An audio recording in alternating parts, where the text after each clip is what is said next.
Hello everyone, তোমরা সবাই কেমন আছো? আশা করি তোমরা সবাই খুব ভালো আছো। আমার পেজে তোমাদের সবাইকে অনেক অনেক ভালোবাসা।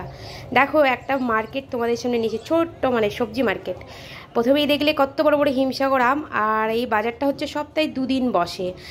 আর আগে এই বাজারটা ছিল না। এখানে যেহেতু বড় বড় কমপ্লেক্স হয়েছে, মানে অনেক বড় বড় এখানে বিল্ডিং হয়েছে, ফ্ল্যাট হয়েছে, যার জন্য এই বাজারটা এখন বসে।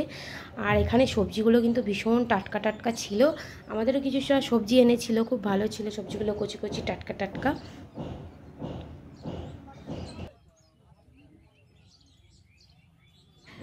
আর চলো, আজকের এই মিনি ব্লগটা তোমাদের যদি ভালো লাগে অবশ্যই লাইক কমেন্ট শেয়ার করে দিও।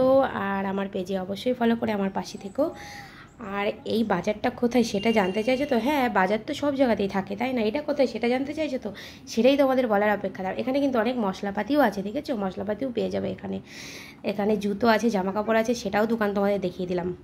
হ্যাঁ, এটা হচ্ছে রাজারহাট শেকরপুরের পিছন দিকটায় আমরা একটু ঘুরতে ঘুরতে চলে গেছিলাম বাইকে করে। আর মনে হলো যে খুব ভালো লাগছিলো দেখে, যে তোমাদের সাথেও একটু শেয়ার করি। এই দেখো, এখানে ছিল চপের দোকান, মাছের দোকান, বিভিন্ন রকমের মাছ ছিল। চপ কিন্তু দারুণ দারুণ ভাজছিল। তোমরা গেলে এখানে একসাথে কিন্তু সব কিছুই পেয়ে যাবে, বুঝলে? কি চাই বলো? মাছ চাই, ভাজা চাই, চপ চাই, সব কিছু পেয়ে যাবে। দেখো, এখানে বেগুনি ভাজা হচ্ছিলো, ফুলুরি ভাজা হচ্ছিলো, আলুর চপ। মানে দেখেই তো মনে হচ্ছিল চপগুলো খাই।